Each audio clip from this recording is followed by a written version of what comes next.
Good morning, Endeavor, and a special good morning to you today, Heidi. Good morning, Shannon, and the rest of the crew, and I'd like to thank my family and all of my friends for that lively song to get us ready for another fun day up in orbit today.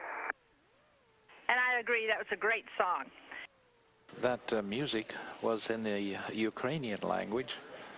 It was played for Heidi Marie Stefanishin Piper, who learned that language in her youth. The name of the song was Unharness Your Horses, Boys, and it was performed by the group called The Ukrainians. The Endeavour crew members, Commander Chris Ferguson, Pilot Eric Bowen, Mission Specialist Don Pettit, Steve Bowen, Piper, Shane Kimbrough, and Greg Shamatoff, and the station crew, Commander Mike Fink and Mission Specialist Yuri Lonchikov, are going to move into a day where additional equipment and supplies will be moved from Endeavour and from the multipurpose logistics module, Leonardo, now berthed to the Earth-facing port of the Harmony node of the International Space Station, will be continued, and some of the material will be flowing in the other direction as well to Endeavour mid-deck for return home and to the interior of the multipurpose logistics module Leonardo.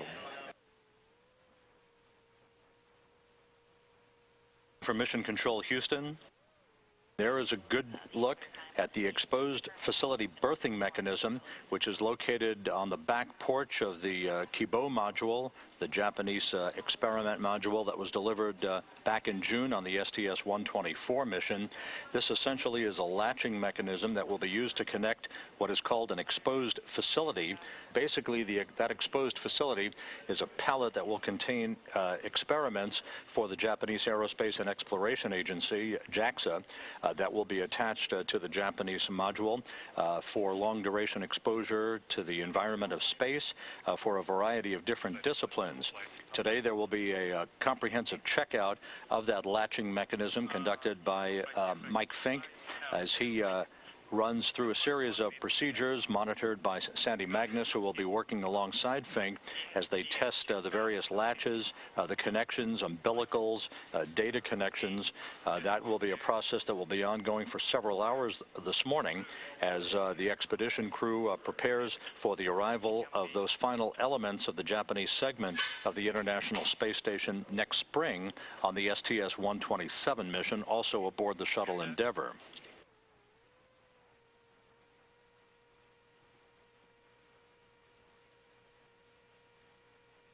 This close-up view of the dexterous, special dexterous purpose manipulator, the Dexter, that was delivered on the STS-123 mission, that was conducted by that crew back in March of this year aboard the shuttle Endeavour. That Dexter will continue a systematic checkout that will result in its ability to conduct very fine tasks of orbital replacement unit swap outs on the exterior and the truss of the International Space Station in the months and years ahead. This panoramic view looking up the International Space Station at the very bottom of your screen, the Leonardo multipurpose logistics module, the cargo module that is in the process of still being unloaded.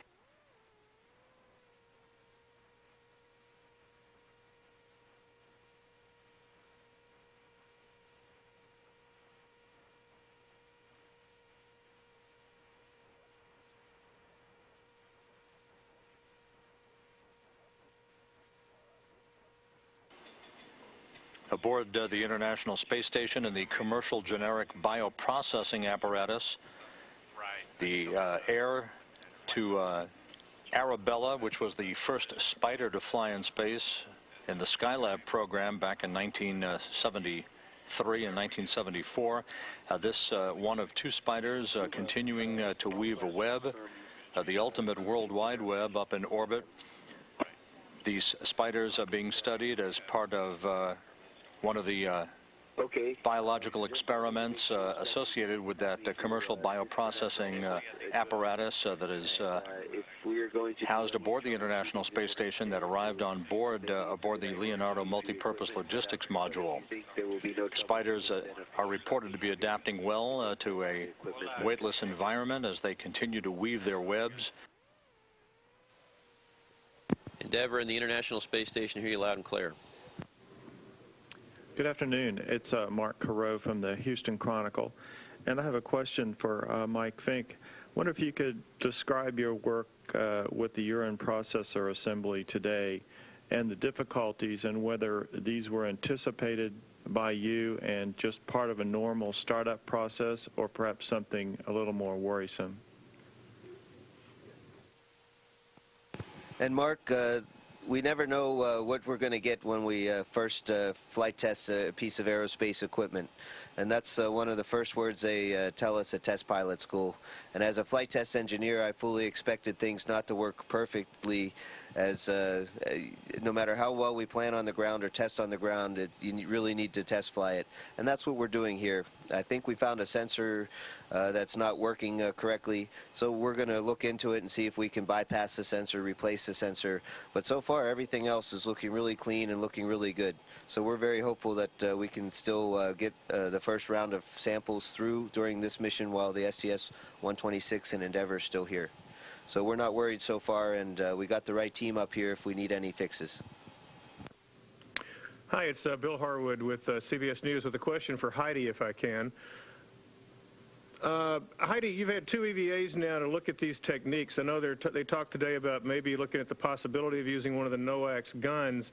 What is your experience with the scraper and the grease-impregnated wipes? In other words, if you had a preference, which technique would be the way to go at this point going into EVA 3? Thanks.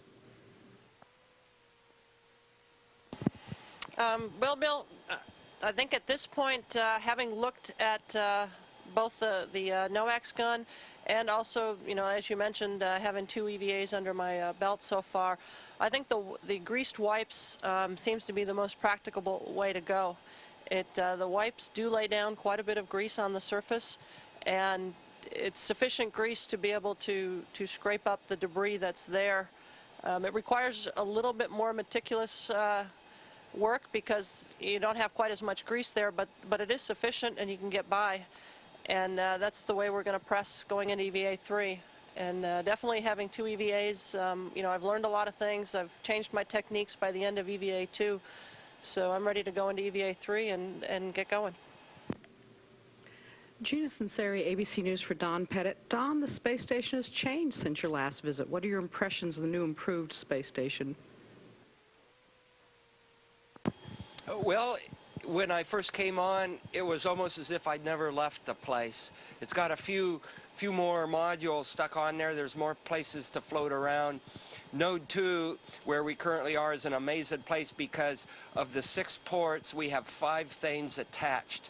So you can float up in the middle and go off in 5 possible directions. It's really kind of amazing.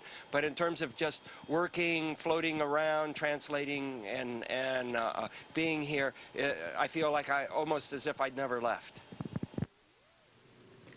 This is Irene Klotz with Reuters for Heidi. I'm sure there's no such thing as a bad EVA, but your work doesn't particularly seem very glamorous up there.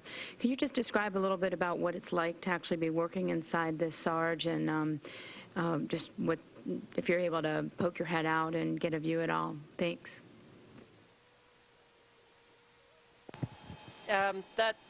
Yes, I guess I seem to be picking professions that you get dirty and get your work in there. Working on the Sarge, it's actually you have your head into the Sarge because that's where you're facing and cleaning the race ring.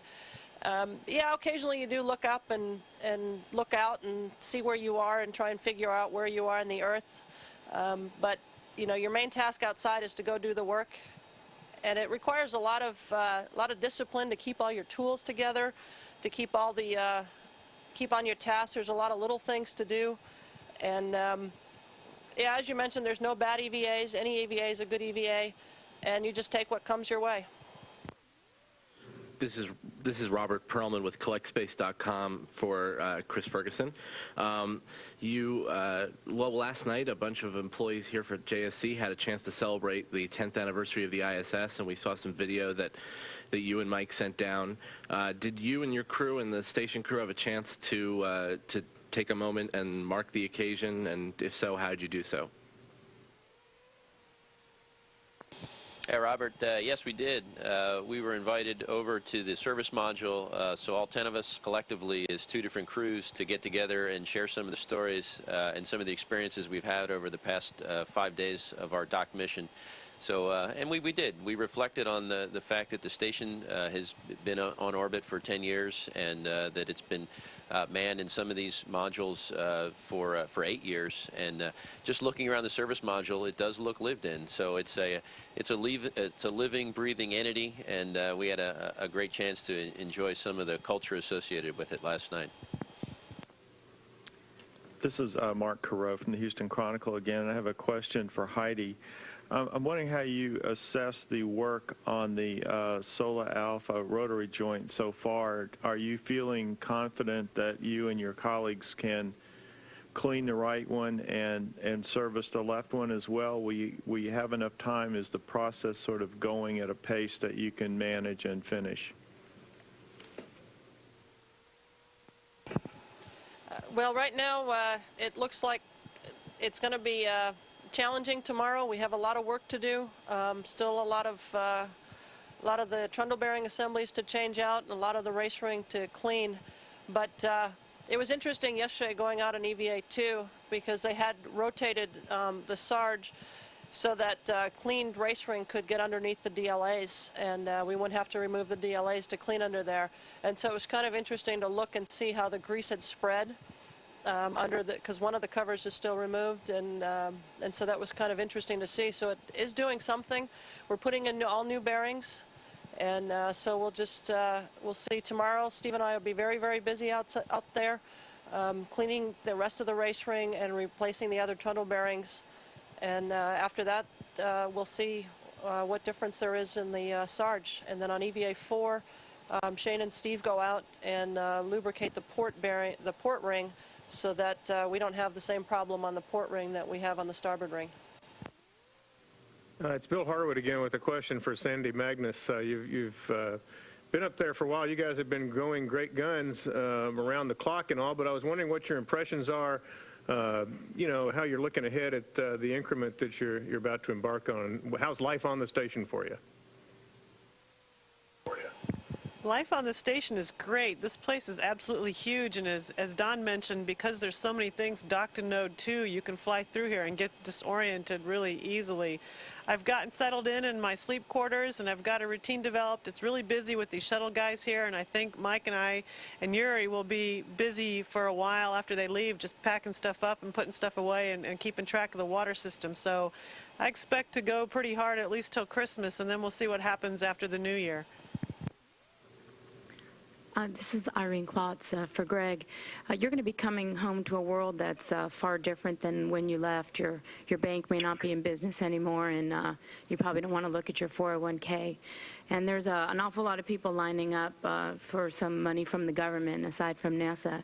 You know, someone who's on the front line of this program, and I know we ask this question all the time, and you all try and answer it all the time, but when people are losing their homes and when there's so much economic turmoil, what makes spending money on a program like this worthwhile?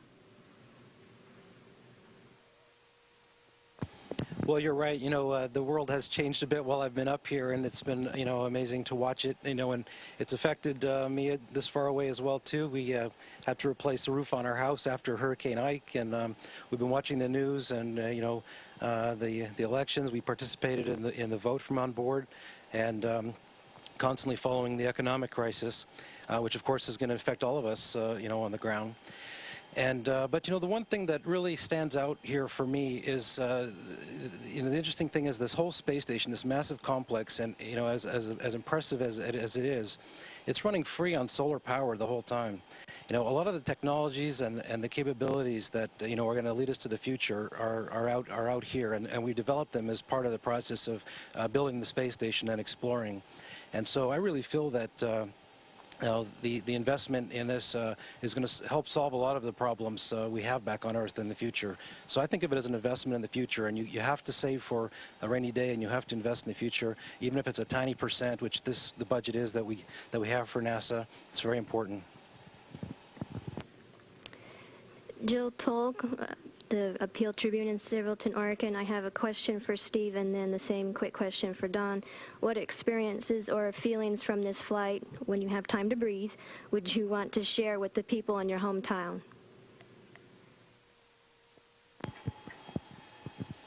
Yeah, for my hometown back in Massachusetts, it's mostly just the overall living experience. I think that's the amazing thing. In addition to being able to look out at the Earth as it passes by, but if I could pass on just the overall experience of living in an environment like this, that's sort of a goal I have. The views of Earth from space are beautiful, but I don't think they're any more beautiful than views of Earth from Earth. They're just different, a different perspective. What we can do up here that's impossible to do on Earth is float, is fly around. Sort of like Peter Pan can fly around the room, we could fly around the room up here.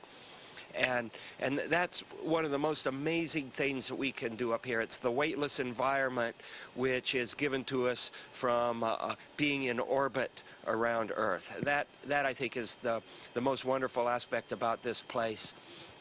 Not to undermine what the views are like, but we can see really good views of Earth from Earth. We can't fly.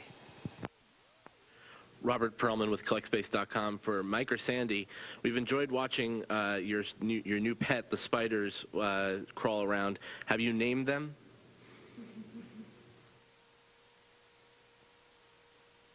Actually, we haven't named them. That's a really good idea. We've been so busy that we haven't had a chance to really get acquainted with them beyond, you know, sneaking a peek at the laptop when we fly by. The first web we saw was very asymmetrical, and then there was a symmetrical web, and now we're back to an asymmetrical web. There's actually 2 spiders on the loose in there because the redundant spider got out, and we haven't seen it yet. This is Marcia Dunn of the Associated Press. First question for Greg, please. I'm wondering what you're looking forward to doing most once you're back on Earth, what you hope to have as your first meal, what you've missed the most during your 6-month stay.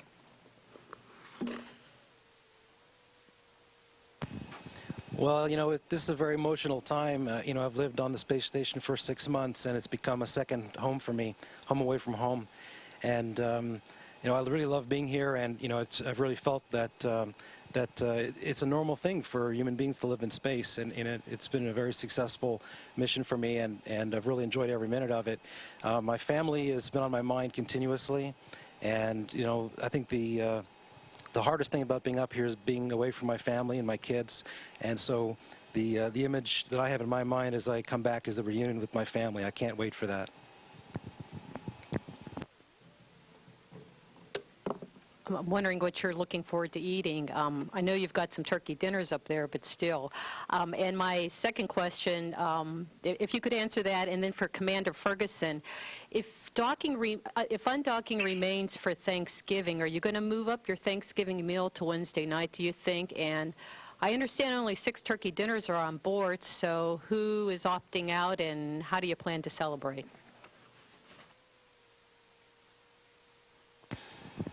In terms of foods that I'm missing, you know, the menu up here on the space station is really amazing and very varied, and we got to share some of that last night with you know, our shuttle colleagues.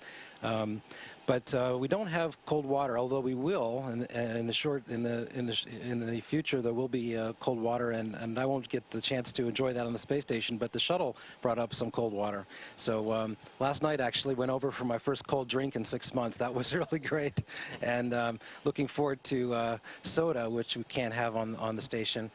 They did ask me what I wanted when I came back from my first meal, and I said Diet Coke, pizza, and Rocky Road ice cream. And Marcia, as far as the question on do we plan to move our Thanksgiving meal up? Yes, we do. If we end up undocking the day before, we'll move our meal up and we'll share it. And we've also managed to cobble together from some future meals enough of a feast to share with all 10 folks on board. So we're going to have a nice Thanksgiving fare, whether it's the day before or the day of.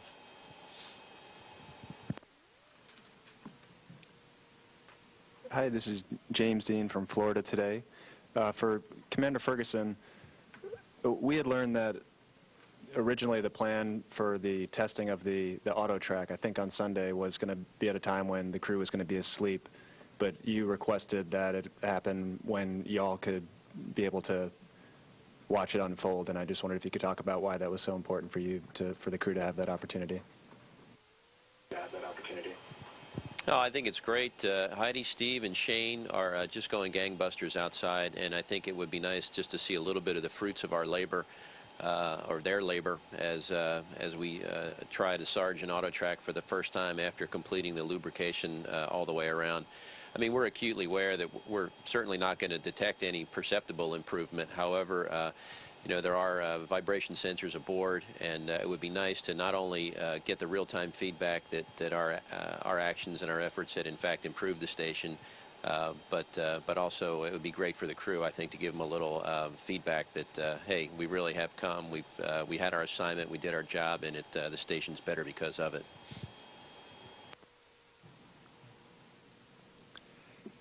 And I'm wondering if at this point, if you think it's likely that the mission will extend a day, if you'd like to do that, if you have the opportunity, or would it be better from your perspective to get all your goals accomplished a little bit ahead of schedule, perhaps, or on schedule, and to be able to get home on the 29th?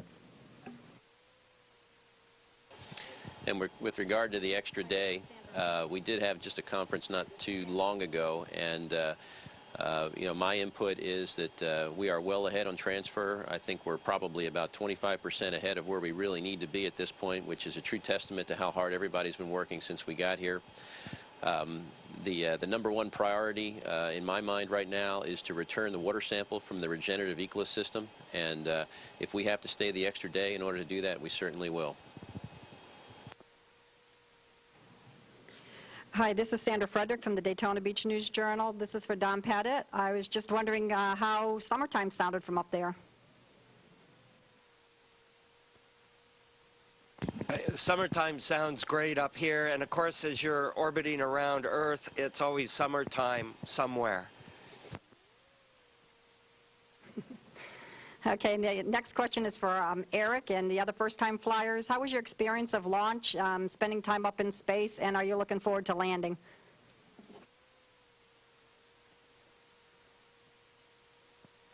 Well, it's been truly amazing. Launch was awesome, just getting the opportunity to feel the acceleration off the launch pad, and it was a beautiful night with the moon in the background, and truly incredible. And then, as others have said, the view up here is truly amazing, and just getting the opportunity to float around and see how large the space station is. It's an incredible feat that's happened. So I really enjoyed the opportunity, and it's great to work with this team and work with everyone on the ground making this happen.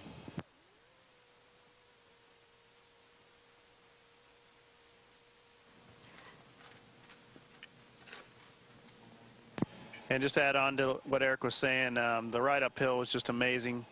As the momentum was building and building for the first 8 minutes, it was just truly incredible. And then the G's start building as well. So it was a lot of fun, and we had a great ride uphill. Yes, this is Marcia Dunn of the Associated Press again for Commander Fink. Much has been made of the yuck factor of urine recycled water up there in space. And what's your take on drinking processed urine? Would you have any problem with that?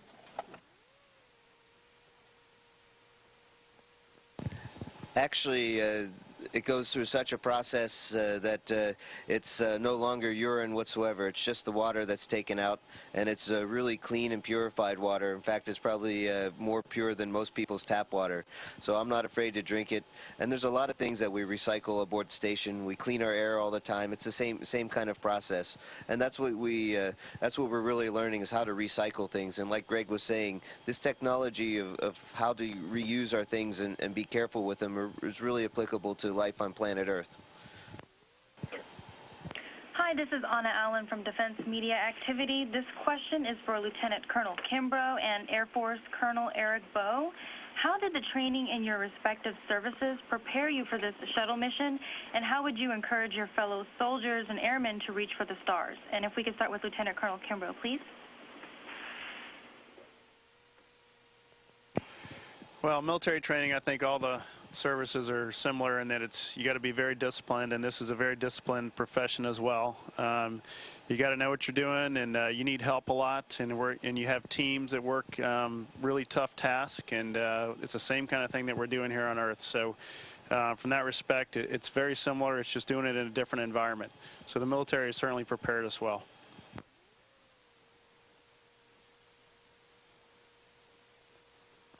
And I agree with Shane as well about the discipline, and also I'd like to add on just the skills. For myself, my background's in aviation, and spaceflight is obviously just kind of an extension of aviation. So also test pilot schools and other training schools are very similar to the training that we get at NASA, so it just kind of builds up on top of that layer. And for those looking to reach for the stars, just set your dreams high, and you have the opportunity to meet them.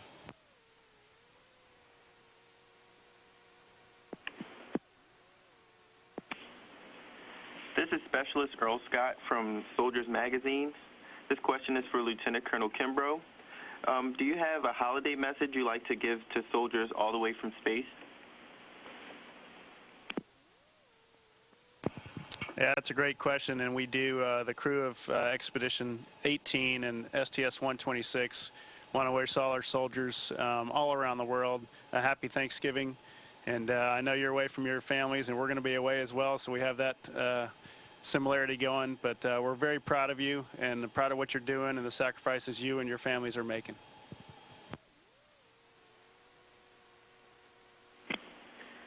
Thank you. This is Tariq Malik with Space.com and Space News, and my question is for Commanders Ferguson and Fink. This seems to be a pretty challenging mission outside and in the station, and yet both of you both your crews are way ahead of schedule. And I was just kind of curious how you kind of gauge the mission is going so far at this midpoint, and maybe the challenges that lie ahead. Thanks. Well, Tarek, I really think that the transfer operations are very much a separate entity than the EVA operations. Transfer is well ahead of schedule, and as I said earlier, it's a true testament to everybody's nose to the grindstone in here. We're working really hard. We have some truly exceptional folks, some with prior space station experience, who know their way around here, and as a result, I think we're way up on the step on transfer. And as far as EVA is concerned, you know, the analogy I'd like to draw is we're jacking up the International Space Station and we're taking the wheels off. And when you do that, you're bound to find a little bit of dust and you're bound to get a little bit greasy, and we're learning as we go. So I think that we're going to find by the time EVA-4 is complete, we're going to have, if not a great Sarge, we're going to have a better Sarge, and we're going to prepare the port Sarge for any any future anomalies that might come its way by greasing it and getting it all ready to go for the future. And you know, it's just been a wonderful time up here. It's a great time serving with this crew.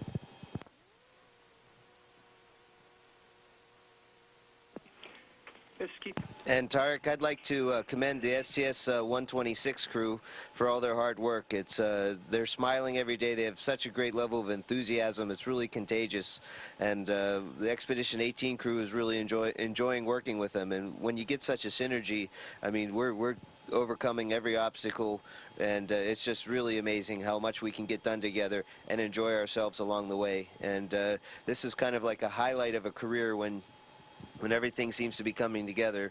And of course, you know, just like in the movies, there's always a few plot twists, but working with our friends on the ground, we're able to overcome everything. And sure, we're scratching our heads on a few things, but I'm confident with this crew, and there's just no way that we can fail.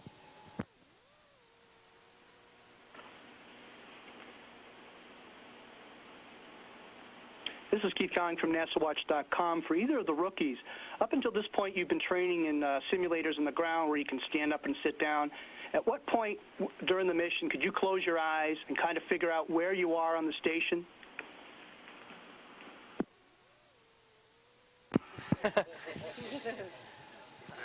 That's actually a pretty good question. The size of the station sort of prevents you from at any given point simply closing your eyes and figuring out where you are.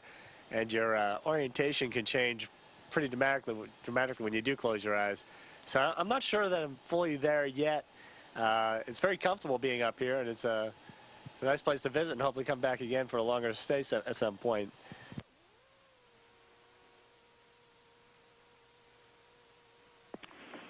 This is Anna Allen from Defense Media Activity. This question is for Lieutenant Colonel Kimbrough.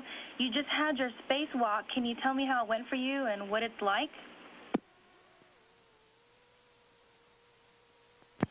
Well, spacewalk was really spectacular. It was a lot of work, as you know. All three of us have been working really hard out there. I got a chance to look at Earth quite a bit with one of the positions I was in when I was lubing the Lee, but I didn't really get to enjoy it because I was just concentrating on the task, and that's probably pretty normal for at least your first couple EVAs. I was really just worried about, or not worried, but just focusing on the task, and didn't really get a chance to enjoy the view like I know is a beautiful view out there. This is Specialist Scott from Soldiers Magazine. This question is for Lieutenant Colonel Kimbrough.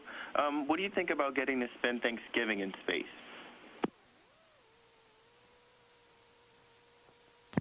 Well, this is, at least for these couple of weeks, this is our family you're seeing right here, so we get to spend it with our family, and that's always a good thing. We'll be home shortly after, so we'll get to enjoy it with our families on the ground, and looking forward to that. But it's going to be a great Thanksgiving. What a better place to spend it than in space.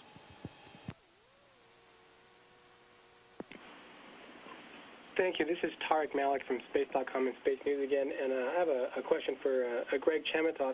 You mentioned earlier what you were looking forward to most coming back from space, but after 6 months in weightlessness, how have you, I guess, been preparing for that return to gravity? What's your confidence level there? Thanks.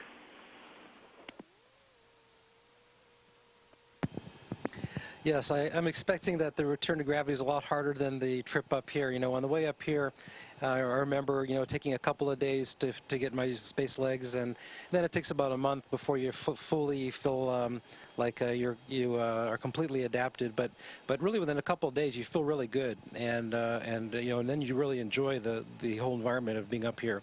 I expect that the return is going to be a little different. Gravity is going to be, you know, I haven't been using my feet except occasionally on a treadmill. We have some exercise devices here where I can do squats. And aside from that, though, you know, not really getting to use my legs. So in some sense, I feel like I need to learn how to walk again. But it's going to be very interesting. I'm expecting, you know, anticipating the onset of G's as we come in will be interesting, and but I also know that it'll only be a few days, and I'll start to feel okay, and then there'll be a whole rehab program on the ground for about 6 weeks to help me get back to normal, and most people feel pretty good after that time. So I'm looking forward to that challenge, and it's been I'm sure that what's going to happen once I get back is I'm going to really miss the zero gravity environment up here, which is a lot of fun. This is Keith Cowling from NASAWatch.com for Mike Fink. You're the only one who's actually been on Star Trek, and there's some pictures up there of you with Gort the robot. Is that a coincidence that you're in the picture with it? And have you given any thought to any robots from more recent genres? And has anybody floated by and said Klaatu, Barada, Nikto yet?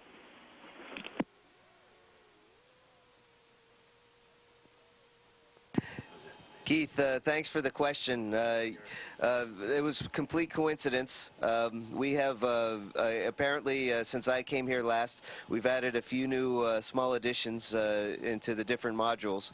And of course, on the Canadian and American robotics workstation, we have, I think that was the Day the Earth Stood Still. And of course, there's Ultraman in the Japanese module. So these guys are there, so it happened to be my picture was taken next to them. And thanks for reminding me. I was wondering what those magic words were. I remember them from the movie. I just didn't remember the actual words. So thanks. Now we can say that every time we float by. Hi, this is Shelby Spires with the Huntsville Times, and I actually have a question for Commander Ferguson and Commander Fink. I was wondering if, Commander Ferguson, you could elaborate for our people here in Huntsville what it was like to install the urine water processor, get it off the shuttle, and get it in, and what that process was. Commander Fink, I was wondering if you could tell people here in Huntsville how important that's going to be to get the 6-member crew up and going over the next few months. Well, the first thing I'm going to do is hand the microphone over to Don Pettit, because he is the true star of the WRS along with Mike Fink, and you'll get his opinion in just a second. Well, we unbolted the rack from the MPLM and then moved it into the rack from it out, and then it's just a question of putting on a lot of little hardware parts, nuts and bolts that you remove that are launch restraints to keep things from falling apart when it hits the acceleration on the space shuttle going uphill, and then putting in units that were too fragile to launch in place. For example, the distillation unit, which is the primary mechanism for removing the water from the urine. And then we outfitted it with all of those components. And let me pass the microphone off to Mike Fink, who did the final bit of activation. Along with flight engineer Sandy Magnus, we took on the next step after what Don started. And the reason why is because Sandy and I are going to be up here along with Yuri, living and working with this and flight testing it and getting it working. And the space station is now 10 years old. We just celebrated the anniversary of the FGB launch. And then Node 1, the Unity, is going to celebrate in just a few weeks also. And that was built in Huntsville. And what we'd like to say about it is that it's really important. The dream of space station is to have six people or even more working aboard the space station from different countries around the world, not just symbolically showing what human beings can do working together constructively, but also getting real science done. And that's what's happened. That's what happens in Marshall Space Flight Center. It's a center for all of our science, especially on the NASA side. And so we're looking forward to really expanding our operations, because with 6 people, we're going to be able to get a lot more things done. And we're excited that we got in the combustion integrated facility, the SIR rack, because there's going to be some really amazing science coming from there. So this is a really exciting mission and exciting time. Endeavour ISS, this is Houston ACR. That concludes the event. Thank you. You Endeavour ISS and media located at NASA centers. We are now resuming operational space-to-ground communications.